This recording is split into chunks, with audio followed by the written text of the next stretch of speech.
আসসালামু আলাইকুম। শুরু করছি বাংলা সেকেন্ড পার্টের বেসিক টু এমসিকিউ সিরিজের 18তম পরিচ্ছেদের ক্লাস। আমাদের টপিকটি হচ্ছে বিশেষ্য। আমরা গত ক্লাসে 17 পরিচ্ছেদ আলোচনা করেছিলাম, যেখানে আমাদের একটা সেগমেন্ট ছিল যে পদ বিবেচনায় বাংলা ভাষার শব্দের প্রকারভেদ বা বাংলা শব্দভাণ্ডারের প্রকারভেদ। পদ অনুসারে বা পদ বিবেচনায় বাংলা শব্দভাণ্ডারকে 8 ভাগে ভাগ করা হয়। তার মধ্যে প্রথম যে প্রকারটা রয়েছে সেটা হচ্ছে বিশেষ্য। আমাদের আজকের পরিচ্ছেদে সেই বিশেষ্য সম্পর্কে বিস্তারিত আলোচনা রয়েছে। আমরা পড়া শুরু করছি আমাদের মূল বই থেকে। এখানে বলা হচ্ছে যেসব শব্দ দিয়ে ব্যক্তি, প্রাণী, স্থান, বস্তু, ধারণা ও গুণের নাম বোঝায় সেগুলাকেই বিশেষ্য বলে। ঠিক আছে, আমরা আবার রিপিট করছি। যে সকল শব্দ দিয়ে কোনো ব্যক্তি, কোনো প্রাণী বা কোনো স্থান, কোনো বস্তু, কোনো ধারণা বা কোনো গুণের নাম বোঝায় সেগুলোকে বিশেষ্য বা ইংলিশে কি বলা হয়, সেগুলোকে ইংলিশে নাউন বলা হয়। ঠিক আছে, তাহলে যে সকল শব্দ দিয়ে কোনো ব্যক্তি, বস্তু, স্থান, কোনো গুণ, কোনো দোষ ইত্যাদির নাম বোঝায় সেগুলোকে বলা হয় বিশেষ্য। যেমন এখানে এক্সাম্পল দেওয়া আছে, নজরুল একজন ব্যক্তির নাম, বাঘ একটা প্রাণীর নাম, ঢাকা একটা স্থানের নাম, ইট একটা বস্তুর নাম, ভোজন একটা কাজের নাম, সততা একটা গুণের নাম। আশা করছি বুঝতে পেরেছেন। এবার আসেন বিশেষ্যের শ্রেণীবিভাগ বা বিশেষ্যের ক্লাসিফিকেশন, প্রকারভেদ। বিশেষ্য সাধারণত 6 প্রকার। বিশেষ্য সাধারণত 6 প্রকার: নাম বিশেষ্য, জাতি বিশেষ্য, বস্তু বিশেষ্য, সমষ্টি বিশেষ্য এবং গুণ বিশেষ্য এবং সর্বশেষ ক্রিয়া বিশেষ্য। এগুলো হচ্ছে বিশেষ্যের প্রকারভেদ। বিশেষ্য মোট 6 প্রকার। বিশেষ্য মোট 6 প্রকার কি রয়েছে? নাম বিশেষ্য, জাতি বিশেষ্য, বস্তু বিশেষ্য, সমষ্টি বিশেষ্য, গুণ বিশেষ্য এবং ক্রিয়া বিশেষ্য। এখন আমরা দেখব এগুলোর বিস্তারিত কি তথ্য দেওয়া আছে। প্রথমে আমরা শুরু করছি নাম বিশেষ্য। তার মানে বিশেষ্যের প্রথম যে প্রকারটা ছিল, প্রথম যে প্রকারভেদটা ছিল সেটা হচ্ছে নাম বিশেষ্য। এখানে বলা হচ্ছে ব্যক্তি, স্থান, দেশ, কাল, সৃষ্টি প্রভৃতির সুনির্দিষ্ট নামকে, সুনির্দিষ্ট স্পেসিফিক একদম ফিক্সড নামকে বলা হয় নাম বিশেষ্য। ভালো করে খেয়াল রাখবেন, নাম বিশেষ্য কাকে বলে বা কোন জিনিসগুলোকে বলা হয়? কোনো ব্যক্তি, কোনো স্থান, কোনো দেশ, কোনো কাল, কোনো সৃষ্টি এগুলোকে সুনির্দিষ্ট করে এককভাবে স্পেসিফিকভাবে বোঝাবে সেগুলোকে বলা হয় নাম বিশেষ্য। যেমন এখানে উদাহরণ দেওয়া আছে ব্যক্তির নাম, হাবিব, সজল, লতা, চম্পা, শম্পা। এগুলো কিন্তু সবই ব্যক্তিগত নাম। একজন ব্যক্তি, তার ফিক্সড নির্ধারিত নাম, নির্দিষ্ট নাম। ঠিক আছে, নির্দিষ্ট কোনো ব্যক্তি বস্তুর নাম হচ্ছে নাম বিশেষ্য। স্থান ঢাকা, নির্দিষ্ট একটা শহরের নাম। বাংলাদেশ নির্দিষ্ট একটি দেশের নাম। হিমালয় নির্দিষ্ট একটা পাহাড়ের নাম। পদ্মা নির্দিষ্ট একটা নদীর নাম। এই সবগুলো নির্দিষ্টের জন্য সেটা নাম বিশেষ্য। কাল নাম, সোমবার, বৈশাখ, জানুয়ারি, রমজান সবই নাম, যেগুলো কোনো মাস বা কোনো দিনকে সম্বোধন করছে। তাহলে এগুলো কাল নাম, নির্দিষ্ট করে বোঝানোর কারণে এগুলো হচ্ছে নাম বিশেষ্য। এবার আসেন সৃষ্টি নাম। ঠিক আছে, যেগুলো সৃষ্টি করা হয়েছে কিন্তু সেগুলোর নাম এবং নির্দিষ্ট, সেগুলো নাম বিশেষ্যের মধ্যে পড়ে। যেমন গীতাঞ্জলি রবীন্দ্রনাথের লেখা বিখ্যাত কাব্যগ্রন্থ।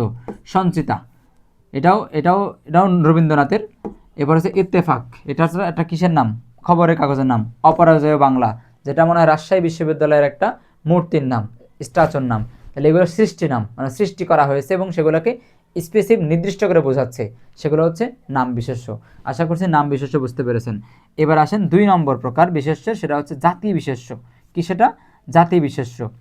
জাতি বিশেষ্য কেমন? যেটাকে আমরা ইংলিশে কমন নাউন বলি।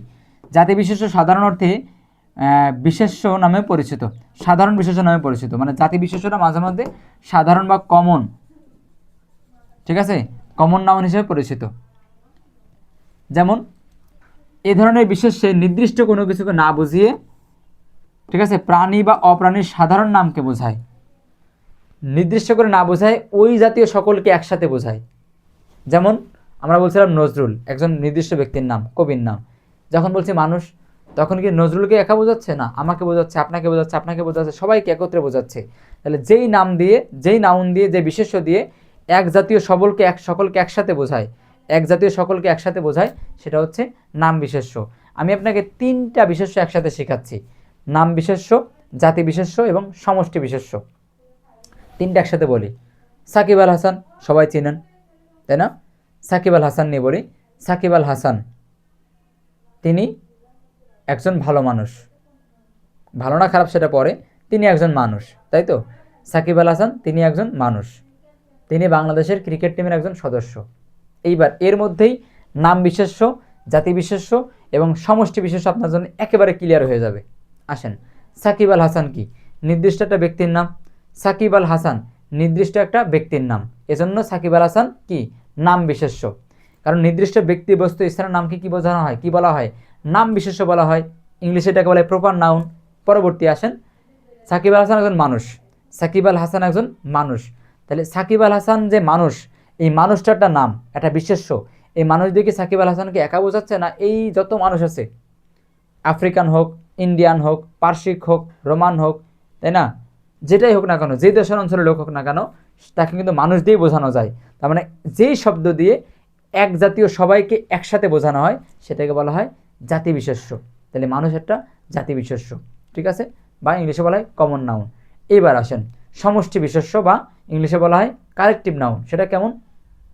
সেটা হচ্ছে ওই যে বললাম সাকিব আল হাসান একটা হচ্ছে বিশেষ্য, নাম বিশেষ্য। সে একজন মানুষ, সেটা জাতি বিশেষ্য। সে বাংলাদেশ ক্রিকেট দলের একজন সদস্য। এই যে বাংলাদেশ ক্রিকেট দল, বাংলাদেশ ক্রিকেট টিম, যখন কোনো দল বোঝাবে, কোনো সমষ্টি বোঝাবে, ওই দল বা সমষ্টির নাম হচ্ছে কি? সমষ্টি বিশেষ্য বা ইংলিশে বলা হয় কি? Collective noun. এবার আসেন বস্তু বিশেষ্য। কোনো দ্রব্য বা বস্তুর নামকে বোঝায়। কোনো দ্রব্য বা কোনো বস্তুর নামকে বস্তু বিশেষ্য বলে, যেমন ইট, লবণ, আকাশ, টেবিল, বই ইত্যাদি। এগুলো কি? বস্তু বা দ্রব্য ইন্ডিকেট করে, এই জন্য এগুলোকে বলা হয় বস্তু বিশেষ্য। সর্বশেষ সমষ্টি বিশেষ্য, একটু আগেই বললাম। সমষ্টি বিশেষ্য কি? দল বোঝাবে, কোনো গোষ্ঠী বোঝাবে, যেমন জনতা, পরিবার, বাহিনী, ঝাঁক, মিছিল। কোনো গোষ্ঠী বোঝাবে, কোনো দল বোঝাবে, কোনো সমষ্টি বোঝাবে, সেটাকে বলা হবে কি? কালেকটিভ ইংলিশে, আর বাংলায় বলা হবে সমষ্টি বিশেষ্য। যেমন Bangladesh cricket team, Bangladesh cricket team দল বোঝাচ্ছে, এটা হচ্ছে সমষ্টি বিশেষ্য, ইংলিশে বলা হয় কালেকটিভ নাউন। এবার রয়েছে কি? 5 নম্বরে রয়েছে গুণ বিশেষ্য, যেটা দিয়ে মানুষের গুণ বোঝাবে। গুণগত অবস্থা বা ধারণার নামকে বোঝা হয় গুণ বিশেষ্য বলে, যেমন সরলতা, দয়া, আনন্দ, গুরুত্ব, ঠিক আছে। তিনি দয়ালু, তিনি সরল, এটা কিন্তু আবার অ্যাডজেক্টিভ মানে বিশেষণ। কিন্তু সরলতা এটা নাম, এটা গুণের নাম। যেমন দয়া, তিনি দয়ালু, লোকটি দয়ালু, এখানে দয়ালু হচ্ছে বিশেষণ মানে অ্যাডজেক্টিভ। কিন্তু দয়া এটা দয়ার একটা নাম, মানে ভালো গুণের একটা নাম, ঠিক আছে। তাহলে গুণের নামও কি হয়? বিশেষ্য হয়, নাউন হয়। সেটা কেমন নাউন, কেমন বিশেষ্য? গুণ বিশেষ্য। অ্যাট লাস্ট রয়েছে ক্রিয়া বিশেষ্য, কাজের নাম। যে বিশেষ্য দিয়ে কোনো কিছু, কোনো ক্রিয়া বা কোনো কাজের নাম বোঝায় তাকে ক্রিয়া বিশেষ্য বলে। যেমন পঠন, ভোজন, শয়ন, করা, করানো, পাঠানো, নেওয়া, ঠিক আছে। এগুলো কিন্তু কাজ না, এগুলো কিন্তু ভার্ব না, কাজের নাম, ঠিক আছে। এই ছিল আমাদের 6 প্রকার বিশেষণ। আমাদের চ্যাপ্টারটা শেষ, আমরা এখন এমসিকিউ দেখব। আপনারা অবশ্যই এমসিকিউগুলো ভালো করে শিখবেন, পাশাপাশি আপনাদের যার যে গাইড বই, সাপ্লিমেন্ট, টেস্ট পেপার যার যেটা আছে সেখান থেকে প্র্যাকটিস করবেন, অবশ্যই প্র্যাকটিস করতে হবে। 1 নম্বরে আসেন, যেসব শব্দ দিয়ে কোনো কিছু নাম বোঝায় তাকে কি বলে? তাকে বলে বিশেষ্য। যে বিশেষ্য দিয়ে কোনো কাজের নাম বোঝায়, কোনো কাজের নাম বোঝায় কি বলা হয়? ক্রিয়া বিশেষ্য। আসেন, পদ্মা কোন জাতীয় নাম? পদ্মা কোন জাতীয় নাম বলেন তো? সৃষ্টি নাম না, কাল নাম না, স্থান নাম না, ব্যক্তি নাম না। হ্যাঁ, স্থান নাম, ব্যক্তি নাম না। পদ্মা কারো ব্যক্তির নাম না, কাল নাম না, মানে কোনো কালের নাম বোঝাচ্ছে না। সৃষ্টি নাম না, সৃষ্টি নাম কোনটা? যারা নিজেরা সৃষ্টি করে, যেমন ইত্তেফাক একটা খবরের কাগজ নিজেরা তৈরি করলাম। গীতাঞ্জলি রবীন্দ্রনাথের তৈরি, রবীন্দ্রনাথের সৃষ্টি। সঞ্চয়িতা রবীন্দ্রনাথের সৃষ্টি। অগ্নিবীণা নজরুলের সৃষ্টি, তাহলে সেটা সৃষ্টি নামও না। পদ্মা হচ্ছে একটা কিসের নাম? স্থানের নাম বা নদীর নাম। জাতি বিশেষ্যের উদাহরণ কোনটি? জাতি বোঝায় কোনটা? আকাশ না, পদ্মা না, হিমালয় না, নদী। কারণ এই নদী দিয়ে সকল নদীকে বোঝাচ্ছে। পদ্মা, মেঘনা, যমুনা, কর্ণফুলী যত নদী আছে সব নদীকে একসাথে বোঝাচ্ছে। এই নদীর মধ্যে কে আছে? এই নদীর মধ্যে মিশরের নীল নদ রয়েছে, ইয়াংজিকিয়ান নদী রয়েছে, অ্যামাজন নদী রয়েছে, বাংলাদেশের পদ্মা, মেঘনা, যমুনা, কর্ণফুলী, সুরমা, বুড়িগঙ্গা সবই আছে। তাহলে একটা নাম দিয়ে, যেই নাম দিয়ে ওই এক জাতীয় সবাইকে বোঝায় সেটাকে বলা হয় জাতি বিশেষ্য, ঠিক আছে।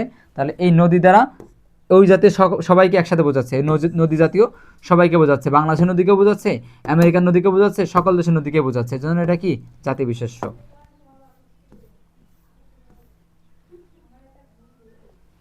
আসেন 5 নম্বর, নিচের কোনগুলি সমষ্টি বিশেষ্য উদাহরণ, সমষ্টি মানে দল বোঝাবে, সমষ্টি বোঝাবে কোনটা? পরিবার ও মিছিল, পরিবার ও মিছিল। এবার আসেন গুণ বিশেষ্য কোনটি? কোনটা গুণ বোঝায়?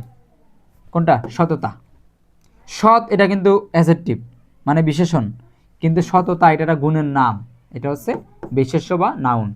এবার আসেন 7 নম্বর, নিচের কোনটি কাল নাম শ্রেণীর বিশেষ্য, মানে কাল বোঝায়?